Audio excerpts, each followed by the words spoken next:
صرف ایک ہمیں حدیث ملتی ہے, حضرت عائشہ نے جماعت کروائی ہے صحابیات کے درمیان میں کھڑے ہو کر, لیکن حضرت عائشہ کے بعد کسی نے یہ عمل نہ کسی صحابیہ نے کیا, نہ صحابہ نے, نہ اسلاف نے, نہ تابعین نے, نہ حضرت عائشہ نے دوبارہ کیا. تو اس سے علماء کہتے ہیں کہ نماز ہو تو جائے گی مگر یہ عمل پسندیدہ نہیں ہے, کیونکہ کہیں بھی نہیں ملتا کہ ایسا ہو. اگر یہ جائز ہوتا, اچھا عمل ہوتا, باعث ثواب ہوتا تو یہ امت میں چلا آتا. تو ابتدائی اسلام میں کچھ کام ایسے ہوئے ہیں جو بعد میں منسوخ ہو گئے.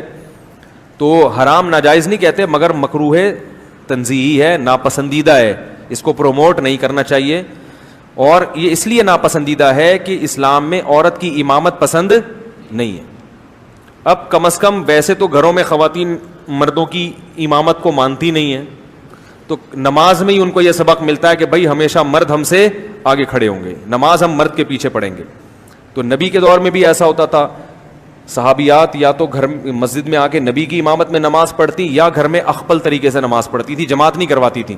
اور اگر گھر میں کوئی جماعت کرواتا تو مرد ہوتا. تو تراویح میں بھی اس کا اہتمام کرنا چاہیے, مردوں کے پیچھے خواتین نماز پڑھیں, خود جماعت نہ کرائیں, مردوں کی اقتداء میں نماز پڑھیں. بھانجا ہے, بھتیجا ہے, حضرت عائشہ تو یہاں تک کرتی تھی کہ اپنے غلام کو امام بنا کے اس سے رمضان میں قرآن سنتی تھی. حالانکہ غلام تو بالکل ایک خادم ہوتا ہے, لیکن چونکہ مرد ہے تو غلام کا مقام تو کم ہے نا, حضرت عائشہ کا مقام تو ویسے بھی زیادہ ہے کیونکہ وہ ام المومنین ہیں, وہ ماں ہیں اور نبی کی سب سے جو ہے نا چہیتی بیوی ہیں. اس کے باوجود ایک غلام کو آگے کر کے اس سے نماز پڑھوائیں گے, تم امامت کرو اور ہم تمہارے پیچھے نماز پڑھیں گے. تو اس میں اللہ نے مردوں کو فضیلت دی ہے کہ وہ امامت ہو. تبلیغ میں دیکھ لو, خواتین کی جماعت جب نکلتی ہے تو ان کا امیر بھی مرد ہی ہوتا ہے, حالانکہ وہ پردے میں ہوتا ہے, اس کو بات کرنے کی اجازت نہیں ہوتی خاتون سے, لیکن الگ سے خاتون میں کوئی امیر نہیں بنایا جاتا. تو یہ وہ شریعت کے مزاج کی رعایت کرنے کی وجہ سے.